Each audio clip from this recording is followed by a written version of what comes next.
Pada kesempatan ini saya ingin menyampaikan tentang bulan Suro atau yang dikenal dengan Tahun Baru Jawa yang akan datang besok tanggal 30 Juli tahun 2020 bertepatan dengan tahun 1956 tahun Ehe.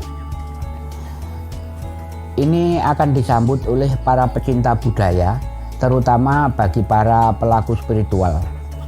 Nah, biasanya bagi orang-orang Jawa, khususnya para pelaku spiritual, selalu menyambut Tahun Baru Jawa dengan berbagai macam cara. Ada yang melakukan tirakat di berbagai tempat yang dianggap sakral. Itu dilakukan semata-mata mengharap berkah dari Gusti Kang Murbeng Dumadi. Malam 1 Suro itu dimaknai sebagai malam yang sakral, penuh dengan hal-hal mistis bagi pelaku spiritual, sehingga dalam menyambutnya dilakukan dengan berbagai macam upacara, dan itu menurut keyakinannya masing-masing. Tradisi yang dilakukan saat momen itu pun berbeda-beda. Umpamanya bagi umat muslim saat 1 Muharram biasanya umat muslim merayakannya dengan berzikir, membaca sholawat, berdoa ataupun membaca Al-Quran. Nah, bagaimana kita menyambut datangnya Tahun Baru Jawa 1 Suro 1956 tahun Ehe besok yang akan jatuh pada tanggal 30 Juli tahun 2022.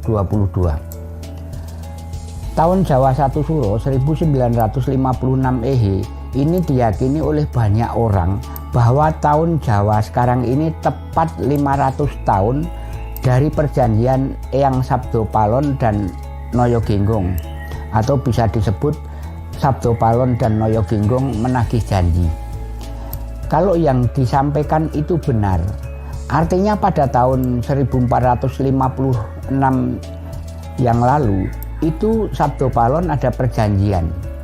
Pertanyaannya, Eyang Sabdo Palon dan Noyo Genggong itu ada perjanjian apa dan perjanjian itu dengan siapa?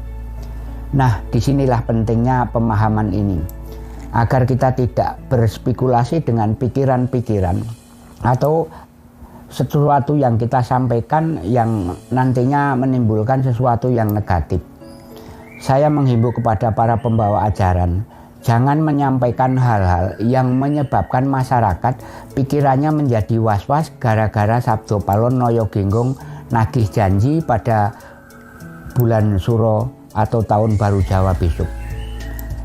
Mari kita maknai bersama bahwa bulan Suro 1956 tahun Ehe dengan Windu Sancoyo ini membawa berkah yang melimpah bagi semua makhluk yang ada di atas bumi dan yang ada di bawah langit.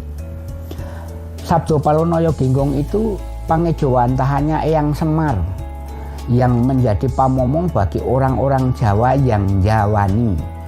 Mohon maaf, Jawa di sini yang saya maksud bukan Jawaisme atau suku Jawa, tetapi Eyang Semar menjadi pamomong bagi semua orang atau bagi semua manusia di Nusantara ini. Memang Eyang Semar hanya dikenal oleh masyarakat Jawa kebanyakan. Bahkan bisa diwujudkan dengan simbol-simbol seperti patung, lukisan, dan juga dijadikan sebagai tokoh pewayangan. Maka setiap pergantian Tahun Baru Jawa, bagi orang-orang Jawa khususnya, ini sangat mempercayai bahwa Eyang Semar itu bersemayam di dalam jiwa kita. Selalu mengadakan upacara menurut tradisi dan kepercayaan masing-masing. Dan ini dilakukan dengan kesadaran juga masing-masing. Tidak ada suatu paksaan terhadap siapa saja. Nah, para pemirsa yang berbahagia, saya lanjutkan dengan bahasan masalah Suro. Suro itu mengandung pengertian sumarah urip iro rogo amung sakdermo. Sumarah itu artinya pasrah. Urip iro itu hidup kita. Rogo amung sakdermo artinya raga kita ini hanya sekedar menjalankan. Arti dan maksud keseluruhannya mungkin kurang lebih begini. Pasrahlah hidupmu kepada Gusti Kang Moho Suci dan ketahuilah bahwa ragamu itu hanya sekedar menjalankan perintahnya Gusti. Ini kurang lebih makna daripada kata suro. Para pemirsa yang berbahagia, dengan apa yang saya sampaikan, saya mengajak kepada seluruh pecinta seni dan budaya agar kita semua tetap nguri-uri atau melestarikan tradisi yang sudah berabad-abad berjalan di Nusantara ini. Tidak hanya sekedar merayakan, tetapi bisa memaknai arti dan maknanya dari bulan Suro tahun Ehe. Dalam menyambut bulan Suro tahun ini, yang pasti memerlukan sarana dan prasarana.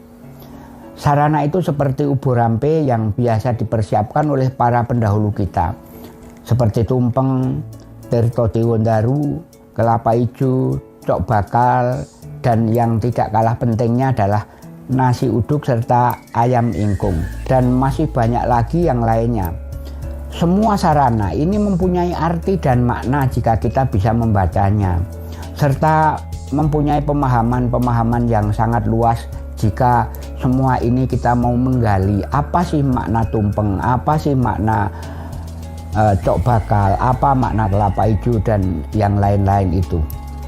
Jika sarana ini bisa kita persiapkan, biasanya akan disambut oleh alam semesta dengan sasmitaning gaib. Para pelaku spiritual yang biasa melakukan ritual ini akan menerima bahasa sasmitaning jagat dengan bahasa gaibnya.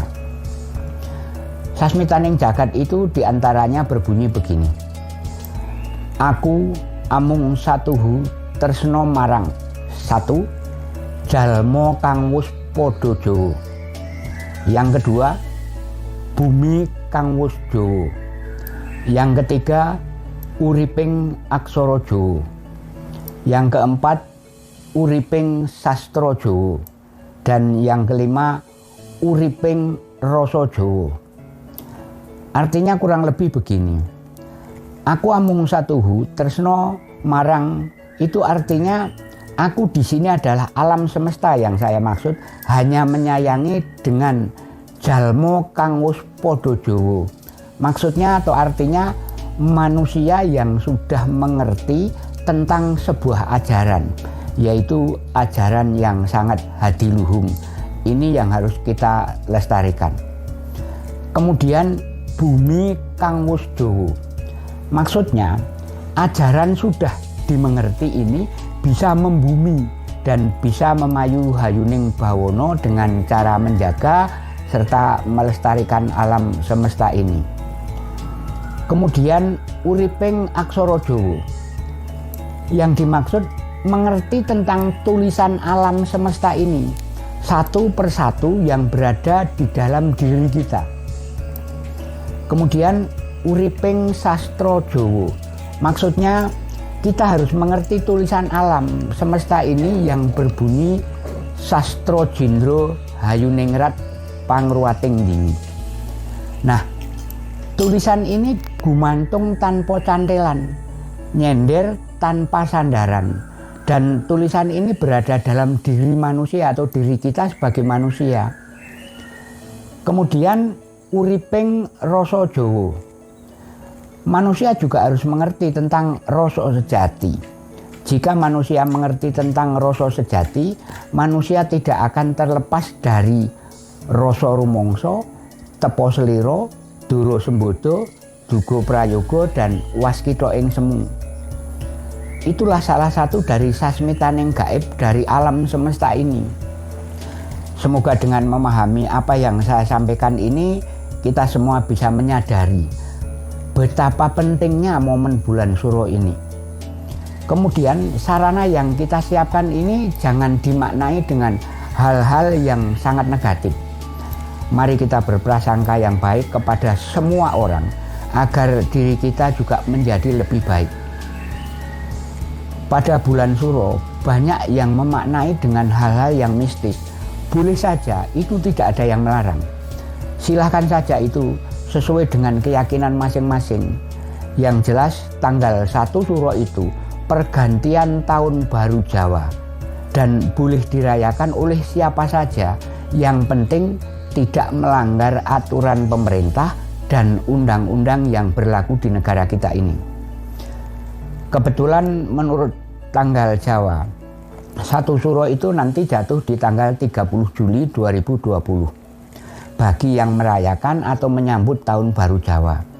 Sebaiknya kita sambut dengan hal-hal yang positif seperti berdoa, sembahyang, atau meditasi dengan tujuan agar semesta alam ini tidak bergejolak dan selalu damai. Sekaligus kita belajar introspeksi diri. Mungkin perjalanan kita selama tahun kemarin ada hal-hal yang kurang baik. Mari mulai tahun baru ini kita perbaiki. Tidak perlu berspekulasi menyampaikan sesuatu yang membuat resah masyarakat. Umpamanya menyampaikan bahwa Tahun Baru Jawa ini nanti di Indonesia atau di Nusantara ini akan banyak musibah, apalagi dikaitkan dengan tanda-tanda Sabdo Palon Noyo Ginggung Nagih Janji. Mohon maaf kalau saya boleh berbicara dan boleh menyampaikan. Mari para pembawa ajaran kita selalu berbicara yang positif, jangan berandai-andai atau mendahului alam semesta ini. Apalagi terus dikaitkan dengan hasil ramalan. Ramalan itu bisa saja terjadi, tetapi juga bisa tidak terjadi. Kalau kita bisa meramalkan atau kita mendapatkan petunjuk tentang mobah musiknya alam semesta ini dari Gusti Kang Murbeng Dumadi, itu pengertian untuk diri kita sendiri. Jangan kemudian Anda asumsikan untuk masyarakat luas. Ini kalau menurut saya. Tahun Jawa pergantiannya hampir bareng dengan tahun Hijriyah. Yang menjadikan perbedaan itu adalah dari umur bulannya. Dalam 1 bulan itu ada yang berumur 29 ataupun 30 hari. Begitu juga dengan tahun Hijriyah. Selanjutnya saya akan sampaikan nama-nama tahun Jawa dari yang pertama, yaitu tahun Alif, tahun Ehe, tahun Jimawal, tahun J, tahun Dal, tahun B, tahun Wawu, dan tahun Jimakir.